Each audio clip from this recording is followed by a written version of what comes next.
E aí, pessoal, eu espero que esteja tudo bem com vocês. Estamos aqui de volta para continuar esse canal que está um pouco mais parado do que eu gostaria que realmente estivesse. E a bola da vez é embriologia humana.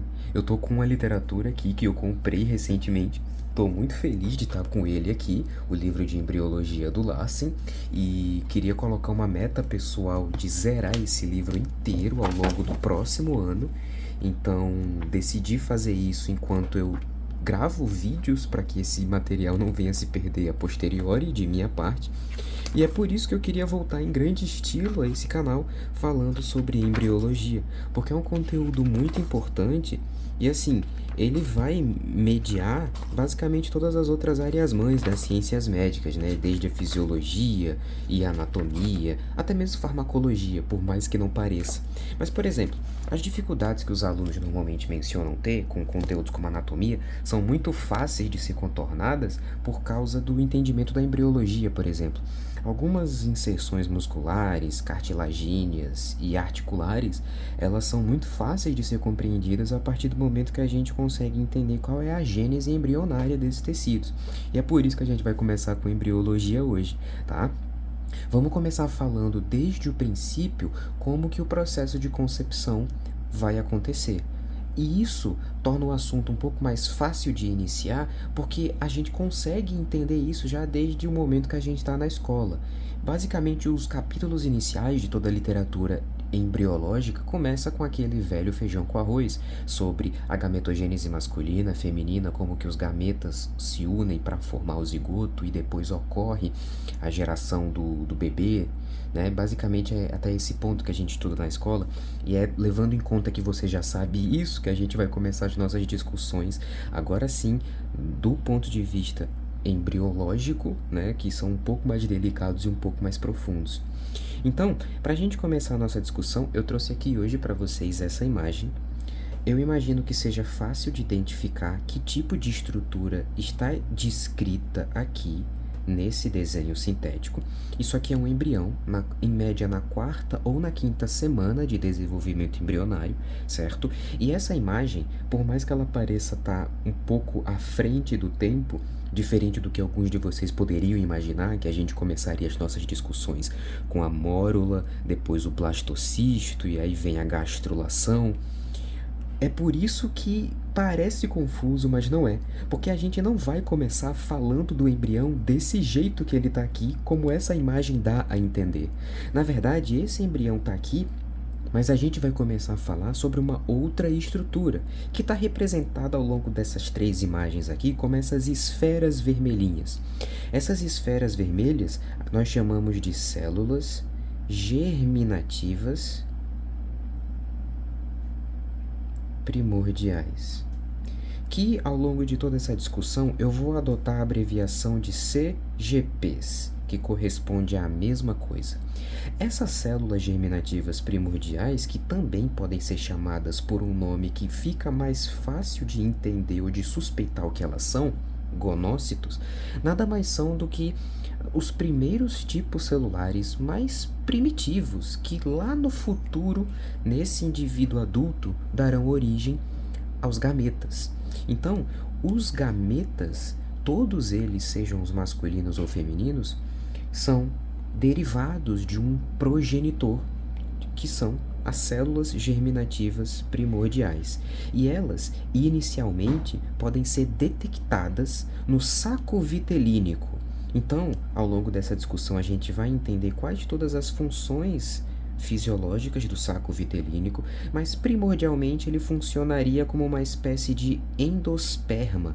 Quando a gente estuda lá na botânica, que toda semente tem uma reserva de lipídios para poder fornecer nutrientes àquela semente enquanto ela não tem folhas para gerar a própria energia, o vitelo seria mais ou menos isso, uma reserva energética para nutrir aquele embrião enquanto, por exemplo, o tecido placentário ainda não está pronto, tá?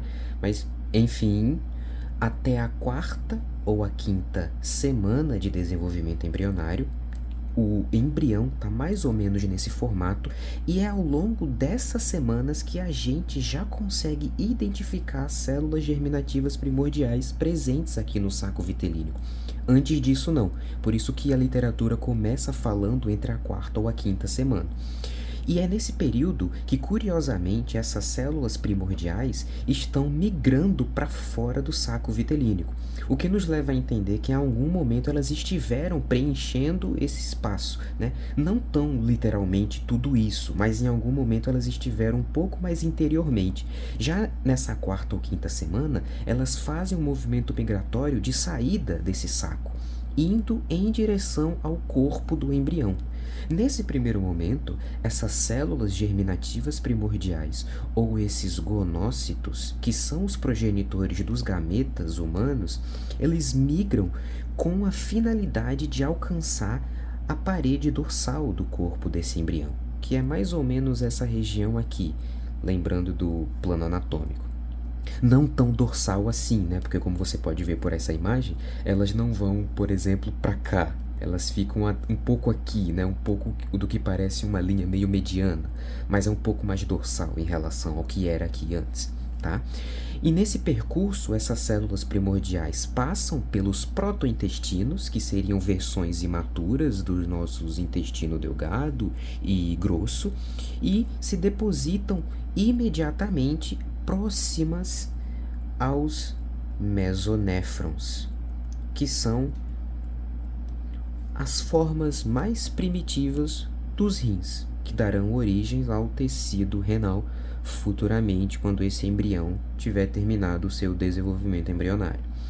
A partir do momento que as células primordiais conseguem alcançar esse estágio, nós dizemos que elas terminaram seu período migratório, ou seja, era a intenção delas chegar até esse local, perto dos mesonéfrons, na parede dorsal do embrião. Porque é a partir desse local fixo que, conforme as semanas de gestação forem avançando, elas vão descendo até que no dia que o bebê nascer, todas as gônadas junto com o órgão sexual vão estar imediatamente na parte inferior da pelve. Então esse é o ponto ideal. E no momento que essas células alcançam esse ponto ideal, elas podem se fixar. E no passo que elas decidem se fixar, elas induzem outras células do celoma, né, dos tecidos germinativos ao redor. Lembrem-se que tudo isso daqui ainda são células pluripotentes, são células que ainda não são totalmente diferenciadas, então, a depender dos sinais que elas recebam, elas podem se tornar qualquer coisa. E é nessa de receberem sinais e se diferenciarem que as CGPs, ou os gonócitos, que são as células primordiais, induzem essas outras células aqui, do celoma, do estroma ao redor, a se diferenciarem em células que vão meio que abraçá-las, num ponto de vista bem poético, se você parar para pensar dessa forma. Essas células que vão se diferenciar em resposta aos sinais dos gonócitos ou das CGPs passam a se chamar células somáticas de suporte, o que é completamente retórico, né? Elas se tornam células de suporte e somáticas porque elas vão carregar características de células diploides, né? Então elas não têm necessariamente nada a ver com um gameta. Tudo que é gameta vai se tornar a partir de uma célula germinativa primordial.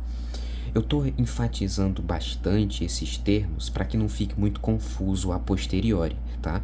Então, no fim das contas, a gente vai ter células germinativas primordiais que darão origem aos gametas.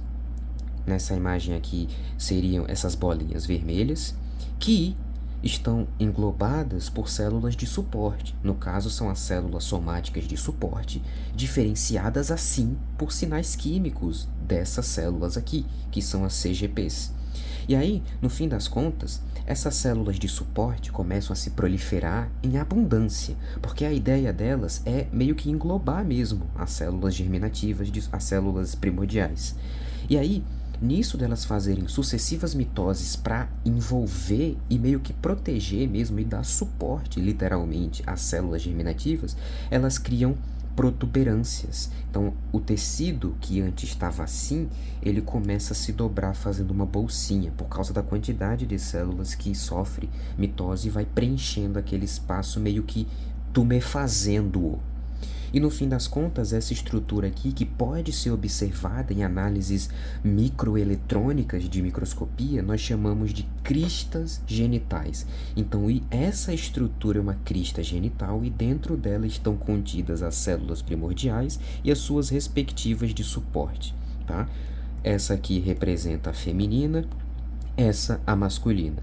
Existem algumas diferenças morfológicas, você me pergunta, e eu explico que, na verdade, essas diferenças morfológicas estão diretamente relacionadas aos tipos sexuais, a feminina e a masculina, tá? Enquanto que, ao mesmo tempo, além dessas diferenças morfológicas, por causa do sexo, é também por causa do tipo celular que essas células de suporte se transformarão futuramente. Essas células somáticas de suporte no metabolismo feminino vão se transformar nos folículos primordiais. Lembram? Aqui no canal, inclusive, tem uma série de aulas sobre foliculogênese. E lá nós entendemos que no início de cada ciclo menstrual, um ovócito, que eu estou desenhando aqui como essa bolinha, está envolto num folículo primordial, uma camada de células cujo núcleo é pavimentoso, cujas células são pavimentosas. Essas células que constituem o folículo são células de suporte, que se diferenciaram e se transformaram no folículo. No homem, essas células somáticas vão se transformar nas células de Sertoli, que são aquelas células que ficam dentro dos túbulos seminíferos e que participam ativamente do processo de formação de gametas, né, espermatogênese, tá? Então, notem que a origem das células de Sertoli do folículo são essas células de suporte que são visualizadas lá entre a quarta ou quinta semana do desenvolvimento embrionário. Aqui essa imagem, num corte sagital, mostra mais ou menos esse processo de migração das células primordiais indo nesse movimento de saída do saco vitelínico rumo à parede dorsal desse embrião. Dito isso, existem alguns mecanismos clínicos que a gente vai começar a entender a partir daqui, né? Imaginem que houve um erro de transporte dessas células primordiais. E aqui nós estamos falando de embriologia, senhores. Ou seja, o desenvolvimento desse ser vivo está completamente condicionado a quem porta ele. E nesse caso é uma mãe, uma mulher. Então, a partir desse momento aqui, a partir do momento que o zigoto se forma, simples assim, qualquer coisa que essa mãe decidir fazer com o próprio corpo, colocar para dentro desse próprio corpo, já é minimamente passível de alterar essa vida aqui dentro. Qualquer coisa mesmo. Qualquer coisa mesmo. Não existe aqui ainda mecanismos tão finos e tão rebuscados de reparo de lesão de DNA. São mitoses muito rápidas, entendeu? Não dá tempo de você, entre uma mitose e outra, fazer postos de parada e checagem para saber se o DNA está completamente íntegro. Não, pelo menos, na mesma velocidade que um adulto tem. É isso que eu quero dizer, né? Então, qualquer coisa, qualquer alteração genômica induzida por um teratogênico, né, que é uma substância química com potencial de alterar o genoma, vai ser irreversível, tá? Em alguns casos, pode acontecer que essas células primordiais não conseguem efetuar a migração completa para a região dorsal do corpo do embrião. Desse modo, elas não vão conseguir disparar o sinal de diferenciação que cria essas células de suporte. E sem esse suporte necessário, aí é que elas não vão conseguir mesmo terminar essa migração para a parede dorsal do embrião. Nisso, ao final do desenvolvimento desse bebê, elas até podem se posicionar na posição pélvica, na posição inferior da pelve, mas ao mesmo tempo que isso acontece, é um desenvolvimento inacabado, é uma maçaroca de células que não se desenvolveu até o estágio final. E no fim das contas, a gente encontra essa situação clínica aqui. Um recém-nascido cujo uma maçaroca de células, uma massa anormal de células, que clinicamente nós chamamos de tumor, nesse caso é um teratoma, Esse teratoma é um tipo de tumor que tem na sua constituição basicamente células com a capacidade pluripotente. Células pluripotentes são células tronco que podem gerar qualquer tipo de folheto embrionário. Esses teratomas aqui são aqueles famosos tumores que são capazes de formar cabelo, dentes, sabe? Pedaços de cílio de olhos, que não deixa de ser cabelo, né? Eles são bem visualmente assustadores, porque são maçarocas de células que podem se tornar qualquer coisa, podem se diferenciar em qualquer coisa. E nesse caso aqui, esse quadro clínico, que é o teratoma sacrococcígeo, ele é justamente o resultado de um erro migracional dessas células germinativas primordiais para a sua posição basal, né, para a sua posição fixa. A gente até pode ver um pouco de edema aqui no órgão sexual desse recém-nascido e como ele parece um pouco dismórfico, né? Concordam? Isso também é uma manifestação clínica, respaldo desse déficit de desenvolvimento aqui, tá? Então, dito isso, agora nós vamos finalmente entender como que esse processo de fecundação acontece. Nós sabemos que a fecundação é quando o espermatozoide encontra o óvulo, e para entender o que é espermatozoide e óvulo, a literatura científica leva as próximas 15 páginas a um resumo sobre isso, que eu não achei extremamente específico e interessante trazer aqui, porque já tem vídeos aqui no canal falando sobre esses processos separadamente, mas eu trouxe essa imagem para a gente refletir um pouco sobre como que a divisão gamética é diferente entre o metabolismo masculino e feminino. No caso do masculino, o aproveitamento da produção gamética é cerca de 100%, porque as células germinativas, depois que passarem pela meiose primária e pela meiose secundária, vão formar todas gametas.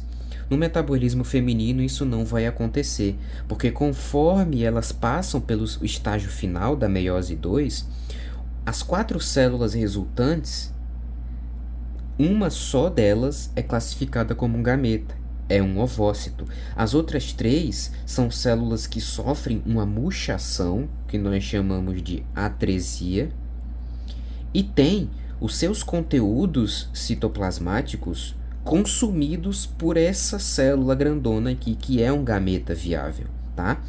Essa repercussão aqui, esse fato aqui, é o que explica o porquê que a cada ciclo menstrual a mulher perde gametas, né? Eles não são reparados. A mulher literalmente perde gametas, tá? Por isso que quando ocorre a menopausa, ou até antes da menopausa acontecer, a mulher já tem quantidades tão pequenas de ovócitos que é muito difícil acontecer uma fertilização, né? Porque isso aqui é uma perda que vai acontecendo desde o período embrionário, senhores. Desde que a bebezinha, no 5º mês de vida da mãe, alcança esse primeiro processo gametogênico, porque sim, ele começa a acontecer no 5º mês de vida embrionária, ela já perde milhares de ovócitos, milhares mesmo. A cerca de 30 para 40 anos de idade, uma mulher adulta tem cerca de milhares, assim, na cadeia dos 10 mil, sabe? Tipo assim, é muito pouco. Eu acho que eu não tenho certeza desse número, eu posso ter me confundido, mas é um número muito pequeno, levando em conta, por exemplo, espermatozoides, que é na ordem de milhões, 300 a 500 milhões, tá ligado? Não, acho que não é isso não, é 250 a 300 milhões, entendem? Dito isso, outro conceito interessante aqui que eu tenho para trazer para vocês é sobre ploidia e o número N. Quando a gente vê um livro falando sobre tal célula é diploide, é haploide, é tetraploide, o que isso quer dizer? Diploide é um termo que se refere à quantidade de cópias de cromossomos, certo? E o número N é a quantidade de duplas fitas de DNA que foram duplicadas ou que foram replicadas, certo? Então, por exemplo, quando uma célula é diploide, eu quero dizer que ela tem, que os cromossomos dela tem sempre 2 pares. Então aqui tem um par, outro par, outro par e outro par. E 2N, porque dentro dessa célula existem 2 moléculas de DNA completas. Então tem uma aqui, ó, e outra aqui, tá? Ou melhor, uma aqui e outra aqui, certo? Porque isso daqui, essa cromátide é a irmã dessa. Então, ploidia está associado ao número de cópias de cromossomos, enquanto o número N é o número de cópias de DNA. Uma fita e outra fita, então é 2N. Nos gametas, a gente diz que eles são 1N porque eles só têm uma fitinha de DNA completa. Eles não têm duas. Se tivessem duas, iam formar o xizinho, né? O cromossomo assim, no formato de xizinho. E haploides, bom, porque ele só tem também uma cópia de cromossomos. Acho que fica um pouco mais fácil de entender desse ponto de vista, tá? Bem, essa outra imagem aqui mostra o processo de espermatogênese, que tem vídeo aqui no canal falando sobre isso. Utilizando essa mesma imagem, eu esmiuço ela muito bem. E, basicamente, né, aqui, ao redor dessas células que vão dar origem aos espermatozoides, estão as células de Sertoli, aqui em amarelo. Tá? Então, as células de Sertoli são bem grandonas e elas têm alguns túbulos intercelulares que comunicam, né, algumas junções que se comunicam, olha só, melhor vendo aqui, ó, que se comunicam com esses gametas que estão em desenvolvimento, para o tempo todo fornecerem ali suporte metabólico. Tá? Fora isso, as células de Sertoli têm uma função muito importante durante o processo de espermiogênese. A espermiogênese acontece quando as espermátides vão se tornar espermatozoides. Tá? As espermátides são bolinhas e os espermatozoides são meio que girinos. Essa transformação aqui, de bolinha para girino, vai acontecer graças à ajuda das células de Sertoli. Elas vão fagocitar grande parte do que não vai ser usado aqui para se transformar no espermatozoide. Então, esse excesso de citoplasma, que aqui no espermatozoide é só um pouquinho, ele vai ser fagocitado pela célula de Sertoli, as outras organelas vão ser redistribuídas, os centrômeros vão ser organizados também com a ajuda do suporte nutricional das células de Sertoli, que estão aqui em amarelinho, tá? Elas são bem grandonas.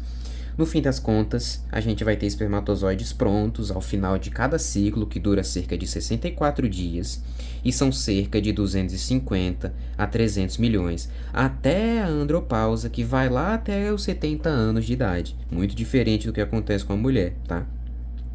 Aqui a gente tem uma visão mais ou menos de como funciona a gametogênese feminina, e no fim das contas eu não vou falar sobre tudo porque é muita coisa pra caramba, já tem vídeo aqui no canal, todos os 3 vídeos com quase 1 hora de duração, mas o que deve ser ressaltado aqui com mais afinidade é sobre como esse período ovulatório é importante para entender a fecundação. Nos momentos finais, antes da ovulação ocorrer, todos nós sabemos que existe um pico do hormônio LH, o hormônio luteinizante, tá?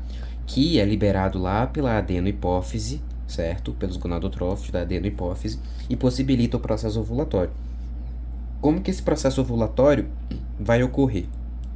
Após o surto de LH, ocorre um período de migração desse ovócito junto a esse folículo, né? O tempo todo ele está migrando. Notem que quando ele é só um folículo primordial, ele nem começou a se desenvolver ainda, ele está bem imerso no estroma ovariano. Então ele está bem longe da superfície. Conforme ele se desenvolve, ele também vai crescendo, vai esticando o tecido do ovário ao redor, né? É até isso aqui que essas linhas meio fibrosas do desenho tenta explicar. Perto da ovulação, ele está bem próximo da superfície ovariana. Tá? Quando ocorre o pico de LH, ocorrem alguns fenômenos interessantes, como por exemplo, a mobilização desse estroma do ovário aqui, ele começa a ser lisado graças à presença de algumas enzimas colagenases, que lesam as fibras colagêneas que estão permeando todo o estroma desse ovário. Calma aí que eu buguei completamente. Calma aí, é muito nome, ovócito, ovário, ovulação. E aí, ao passo que isso acontece, essas células aqui de dentro, né, que são as células da granulosa, que estão aqui formando o cúmulo zoóforos e que depois vão formar a corona radiata, né, quando o folículo se romper, essas células começam a produzir o ácido hialurônico. Esse ácido hialurônico ele é completamente hidratável, então ele retém muito líquido para essa região. Retendo todo esse líquido para essa região, o folículo fica bem inchadinho, mais tumefeito, o que ajuda a gerar uma pressãozinha aqui, ó, nessa membrana, nessa parte membranácea do ovário, tá? É mais um fator que ajuda esse rompimento da membrana do ovário, tá? Ao passo que ocorre também um fenômeno inflamatório, senhores. Então, aqueles mediadores inflamatórios que nós estamos acostumados a observar na imunologia, como a histamina e como as várias prostaglandinas, né? Lembram da PGE2? Lembram da PGI2? São as mais famosinhas, né? São prostaglandinas inflamatórias. Então, aqui a gente também tem atividade de prostaglandinas que vão, adivinhem, fazer vasodilatação e edema nessa região, né? Concordam comigo que se eu pegar uma bexiga vazia, o elástico ali, ele é muito mais grosso, né? Tentem pensar do jeito que eu tô dizendo aqui pra vocês, ó. Numa bexiga vazia, o elástico é bem grosso, né? Você nem consegue ver dentro da bexiga vazia se você pega assim nela. Mas se você enche, e a bexiga fica muito cheiona assim, sabe? Tem umas partes do elástico que fica tão fininha que é transparente. Você consegue ver dentro da bola, né? Ou seja, conforme você estica o elástico, ele fica mais frágil, né? Ele fica mais fininha a parede. A ideia por trás desse mecanismo de edema é a mesma coisa, né? É gerar um ponto de pressão na parede do ovário para facilitar essa ruptura. E graças a todos esses efeitos juntos e coadunando aqui, ocorre o processo ovulatório, que seria a liberação desse ovócito, que vai terminar esse processo de prófase 1, certo? Então esse ovócito aqui, ele era um ovócito primário, estacionado na prófase 1 da meiose. Essa prófase 1 começou no quinto mês de desenvolvimento embrionário. Começou no quinto mês e estacionou. Só vai terminar agora com o pico de LH. E aí essa prófase 1 reinicia e para de novo na meiose 2, especialmente na metáfase 2. É por isso que a gente chama esse ovócito aqui de ovócito secundário, né? É mais fácil dizer isso, porque ele está na segunda fase da meiose, né? Esse ovócito secundário finalmente livre do folículo, ele foi meio que, né, arrancado, estourado, meio que pocou esse folículo aqui, e aí no momento que ele estoura, o ovócito sai de lá, arranca junto com ele algumas células da granulosa, algumas células do cúmulo zoóforos, que conscientemente ficam ao redor dele formando a corona radiata, né, que vai servir como a principal barreira, o principal desafio para os espermatozoides conseguirem passar e chegar até lá dentro, né? E aí, meus senhores, a gente vai ter o processo de penetração pelo espermatozoide e esses outros mecanismos aqui que a gente vai continuar discutindo ao longo das próximas imagens, tá? Tá aqui uma imagem muito melhor que mostra esse processo acontecendo, certo? Aqui nós temos finalmente a chegada desses espermatozoides a partir do momento que algumas poucas centenas, tá? São centenas, né? Na casa dos 100, né? Eu tô falando centenas. 100 a 999, tá? É isso que eu quero dizer, as centenas. Eu não lembro o número exato, mas eu sei que tá na casa das centenas. Eu tô dizendo isso para soar impressionante mesmo, porque são cerca de 250 a 300 milhões no ejaculado. Para onde foram os milhões, cara? É justamente isso. Vão se perdendo, alguns têm dificuldade no nado, outros têm uma cauda mais defeituosa, outros são consumidos pela acidez da vagina. Então, por mais que pareça uma conversa meio coach, tá ligado? Você é um vencedor, cara. Nossa, mas que merda, tá parecendo muito uma conversa coach. Mas assim, eu tenho muito que dar o braço a torcer. Você realmente é um vencedor por causa de todas essas intempéries biológicas que impediriam a sua concepção. Você está aqui, olha só. Agora levante-se 4h30 da manhã e vá correr na pista, porque você é um vencedor, meu caro.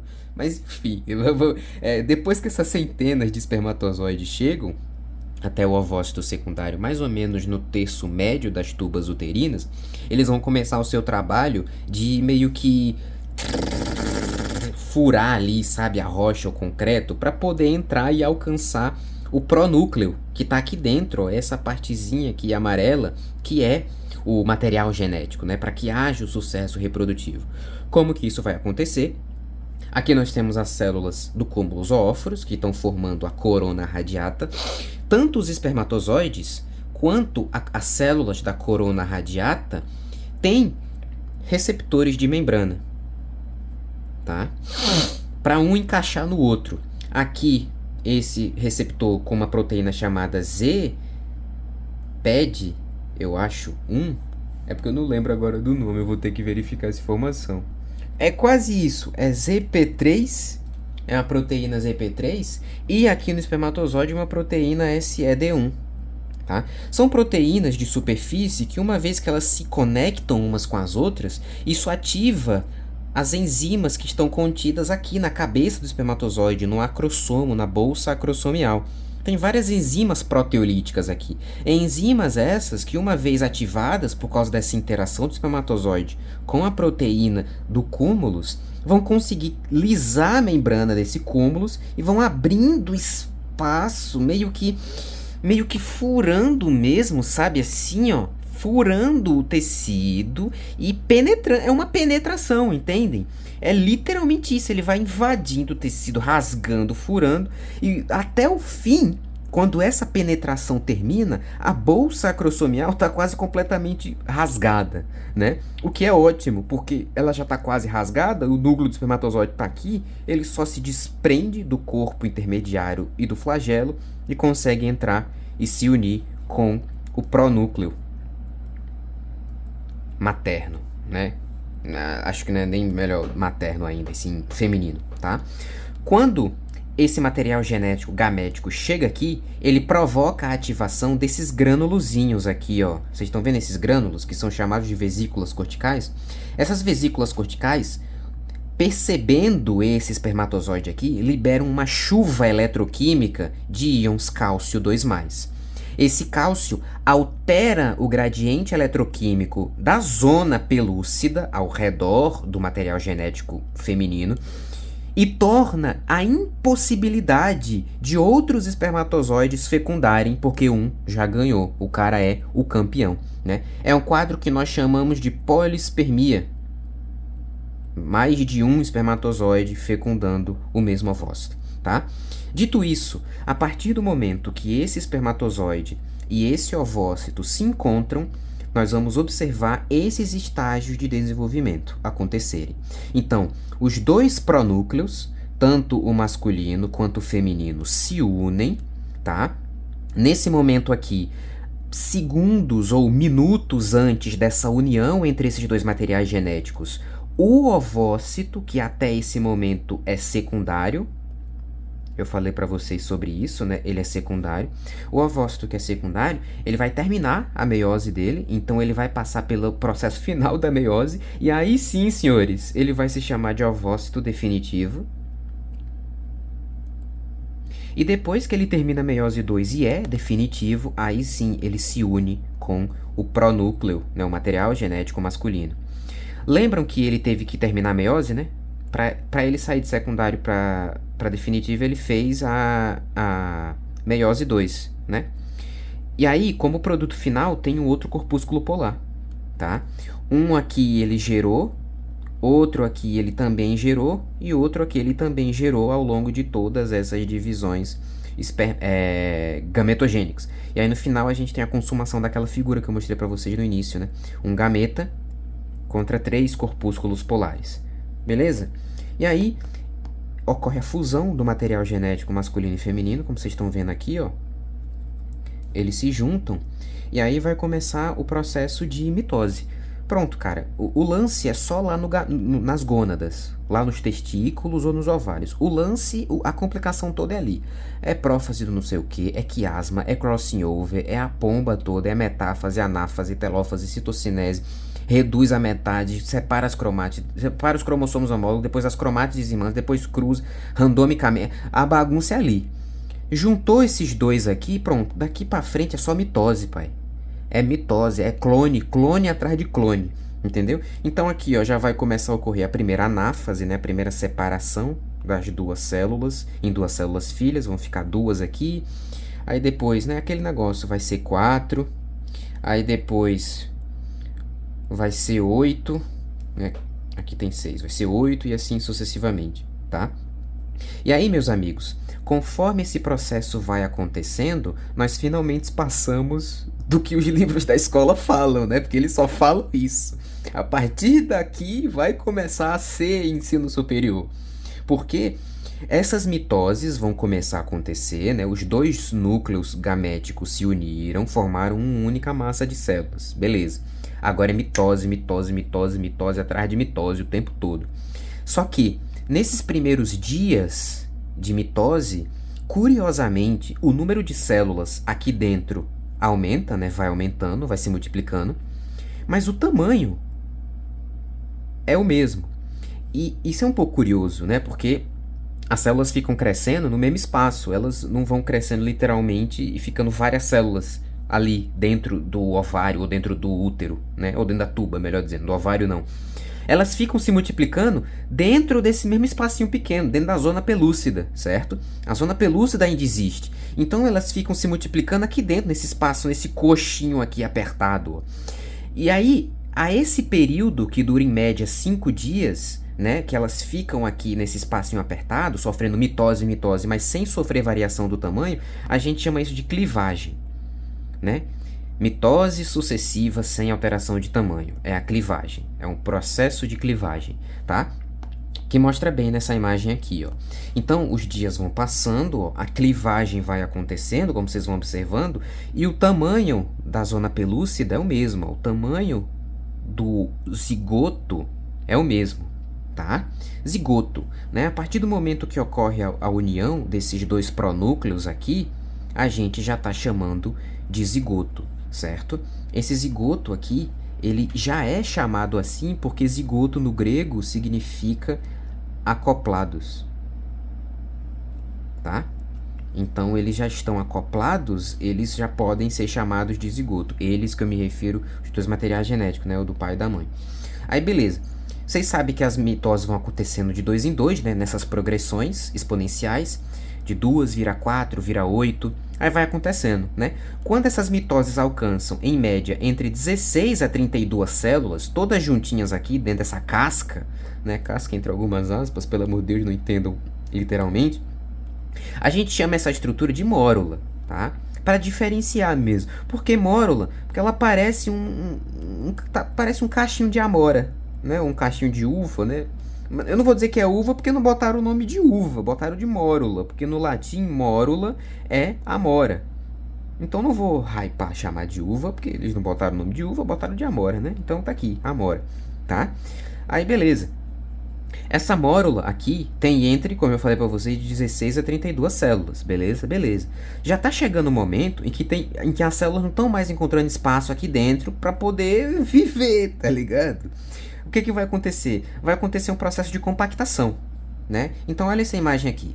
Aqui é um ovo antes de se tornar mórula, né? Então vejam essas células aqui, essas bolotinhas que nós chamamos de blastômeros.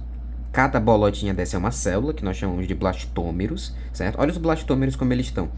De certa forma, ainda existe um certo espaço aqui entre eles, né? Ó, tem uns espaço oco aqui, ó, esses espaços intercelulares, né?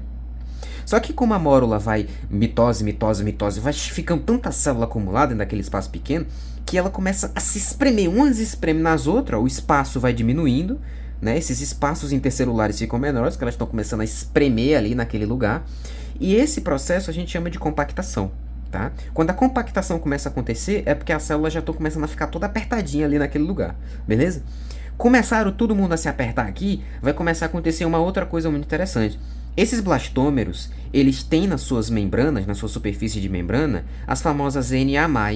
Caramba, eu não sei como escrever mais, velho, meu Deus do céu. K+, ATPase, que são as bombas de sódio e potássio, tá ligado? Aquelas famosas bombas de sódio e potássio. E de que isso adianta? Essas bombas de sódio e potássio, na superfície desses blastômeros, vão começar a bombear para dentro dessa estrutura aqui, né? Que seria a zona pelúcida, né? Essa cápsula aqui é a mesma do ovócito, tá? Ó, é a mesma coisa. Só sumiu a corona radiata, mas tudo tá acontecendo aqui dentro ainda. A mórula tá aqui, tá? Então, essas células, os blastômeros, elas vão começar a bombear para dentro da mórula íon sódio, né? Porque é uma bomba de sódio e potássio. E vocês sabem que o sódio, quando ele se move, ele puxa pelo gradiente osmótico moléculas de água também. Então esse espaço que já está ficando muito apertadinho, as células já estão tudo se compactando umas nas outras. Vai também ter água aqui. E a água fica fazendo pressão hidrostática, tá ligado? Fica gerando pressão, fica apertando mais ainda o espaço lá dentro. No fim das contas, essa pressão hidrostática toda vai fazer a amórula se reorganizar lá dentro dela. E aí, no final do quarto dia para o início do quinto dia, a gente vai ter essa estrutura aqui, ó.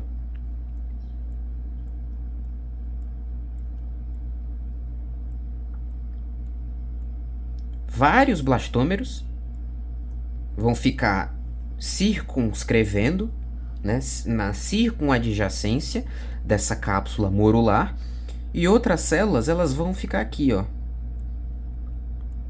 Eu estou colocando elas de vermelho, tá? Aqui dentro fica justamente a água, o sódio e os líquidos, né, que essas células vão produzindo.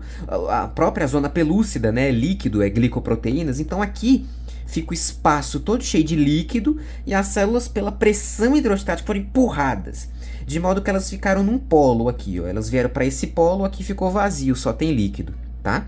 As células que ficaram aqui na periferia, meio que circunadjacentes à bolotinha da mórula, né, são um tipo celular que vão dar origem, meus amigos, ao trofoblasto. Melhor, elas se chamam trofoblasto, elas vão dar origem à placenta, ao saco vitelíneo e às outras estruturas anexas ao embrião. Enquanto que essas células que ficaram aqui, ó, não encostando, mas aqui no meio, no miolo, nós chamamos de embrioblastos. Acho que é um pouco óbvio que elas vão formar o embrião, né? Tá fazendo sentido, né? Perceba como é bonito tudo acontecendo aqui, a gente vendo como é que as coisas estão começando a se separar, tudo bonitinho, tudo certinho. É mais ou menos isso. A cavidade fica cheia de líquido e a partir do momento, né, a gente vai ter isso aqui. Isso não é mais uma mórula, né? Isso aqui agora nós chamamos de blastocisto, né? Aí sim, essa é a imagem que o livro colocou. A gente tem um espaço completamente preenchido por esse líquido bombeado para o interior e as células foram recalchutadas para o canto por causa dessa pressão hidrostática do líquido. Aqui a gente tem o trofoblasto, essas células aqui ao redor que vão formar a placenta e as outras estruturas, e aqui vai vir o bebezinho, ele vai nascer daqui, desse amontoadozinho de célula. Chegou no blastocisto, isso acontece no quinto dia. Depois, ó, da penetração, tá? Nos dois sentidos. E aí, cara, no quinto dia, que essa célula não é mais uma mórula, é um blastocisto, ele vai eclodir da zona pelúcida. Diga aí pra mim, isso aqui não parece aquelas fotos do livro de verminose, né? De parasitologia, dos vermes eclodidos, tá ligado? Do Schistosoma mansoni, as pombas. Moleque, igualzinho, cara. Igualzinho, parece um ovo de uma larva, tá ligado? Deus me perdoe, mas isso aqui é um ser humano. E aí, cara, né, a zona pelúcida fica para trás e esse blastocisto, olha ele aqui, ó, olha as células aqui, né, o embrioblasto e aqui o trofoblasto, percebeu? E aqui o líquido, tá percebendo? Tá enxergando? Tá vendo? Legal. E aí ele vai lá pro endométrio, né? Aqui a literatura, o livro coloca qual é a área fisiológica de implantação desse blastocisto. E aqui é o blastocisto finalmente implantado, tá? Aqui é a parede do endométrio, que nesse momento a gente não chama mais de endométrio, a gente chama de camada da decídua, decidual. É uma diferenciação didática, né? Mas tudo ali é a mesma coisa, né? A gente chama agora de decídua porque é o endométrio irrigado, vascularizado, edematoso, com mais glândulas, justamente por causa dos efeitos da progesterona, certo? Que é o hormônio que está sendo produzido. Lembra lá quando a gente estudou no ensino médio que o folículo estoura, o ovócito sai e o folículo sofre uma atresia e vira o corpo lúteo produz a progesterona? Então, essa progesterona aqui, que deixou esse endométrio assim, né, todo irrigado, que a gente chama agora de decídua, membrana decidual ou camada decidual, é por causa da progesterona que tá vindo lá, desse cara do corpo lúteo, né, que em algum momento ele vai virar corpo albicans, né, até hoje eu não sei se é albicans ou albicans, eu vou falar albicans, tá? Só que e agora, né? O que vai acontecer quando esse corpo albicans ele sofrer atresia? Porque se ele sofrer atresia, ele não vai produzir mais progesterona. E é a progesterona que mantém esse endométrio irrigado para nutrir esse embrião, né? É o principal hormônio, basicamente, né? Por isso que ela se chama progesterona. É progestação, ele dá o like na gestação, tá ligado? Aí, meus amigos, a gente vai discutir isso ao longo das... eu não queria dar spoiler, mas eu acho que eu vou dar spoiler. Infelizmente, eu não consigo me segurar. É a placenta, senhores. A placenta que vai começar a produzir o hormônio beta-HCG, que é a gonadotrofina coriônica humana. É o que a gente vê no exame de gravidez, basicamente, né? Esse hormônio aqui, ele tem um mimetismo molecular muito grande com a molécula de LH, ou seja, as moléculas se parecem. A cadeia beta do HCG, é por isso que é beta-HCG, é a única parte, senhores, que a gente vai ver no exame de gravidez, né? O exame é de beta-HCG. Por quê? Porque a cadeia alfa é igual ao FSH e ao LH. Então, se a gente fizer um exame de gravidez e dosar o alfa-HCG, é a mesma coisa que dosar isso ou isso, porque a parte alfa do HCG é igualzinho a essas duas moléculas aqui. A única parte que é diferente é a cadeia beta, que é parecida também, que exerce esse efeito de ligação lá no corpo lúteo, né, com o LH. É parecido com o LH. Então é o beta-HCG que vai continuar produzindo a progesterona por meio da placenta, certo? E aí, no fim das contas, a gente estava falando sobre o quinto dia, né? No quinto dia, o blastocisto eclode e ele vai lá para o endométrio. Chegando aqui no endométrio, isso aqui vocês já podem até mais ou menos entender o que a gente falou agora, né? O trofoblasto está aqui, aqui está o embrioblasto, né? E aqui notem essa estrutura em verde, né? Como se fossem algumas raízes, meio que se enraizando, sabe? Tipo um câncer, tá? Por que eu tô falando do câncer? Porque a palavra câncer, em latim, quer dizer caranguejo, né? E a gente fala que o câncer se chama câncer por causa de uma característica que ele tem, né? De fazer essa diapedese se enraizar no tecido, se fixar ali no tecido, né? E por que eu tô falando isso, que é parecido com câncer? Não do ponto de vista patológico, mas essa parte do trofoblasto que encosta no endométrio, ela vai começar a sofrer um processo de enraizamento. As membranas plasmáticas do trofoblasto vão começar a se invaginar, né, para dentro do endométrio, como se fosse para enraizar mesmo o blastocisto ali, prender ele, tá? E nesse momento, essas células que estão participando desse processo de enraizamento passam a se chamar de sincício trofoblasto. A palavra sincício quer dizer um amontoado de células que perdeu as suas membranas plasmáticas e fundiram seus citoplasmas, tá? Então, no fim das contas, a gente tem aqui... É porque a qualidade da imagem tá péssima, mas no próximo episódio a gente vai ver isso em detalhes muito melhores, tá? Mas essas células aqui, que estão coradas nesse verdinho mais claro, elas não têm membrana plasmática. É um citoplasma só, e aqui são os núcleos delas. Então, ó, elas perderam as suas membranas plasmáticas, fundiram seus citoplasmas, como se fosse mesmo para todo mundo nas mãos e fazer uma raiz para fixar o blastocisto, tá? Essa região aqui é o que nós chamamos de sincício trofoblasto, que vai ser a principal gênese embriológica para a formação da placenta e outros tantos problemas que a gente vai ver depois, né? Quando esse trofoblasto não invade corretamente esse tecido, aí depois pode ter a hipertensão gestacional, aí tem a pré-eclâmpsia, eclâmpsia, é coisa pra caramba, a gente segue aqui conversando conforme o tempo for passando. Bem, senhores, eu acho que por hoje era só. Acho que eu aguardo vocês em breve, conforme a gente for estudando mais a embriologia. Qualquer coisa, vocês podem comentar aí, a gente tá sempre aqui à disposição. É isso, valeu, é nóis!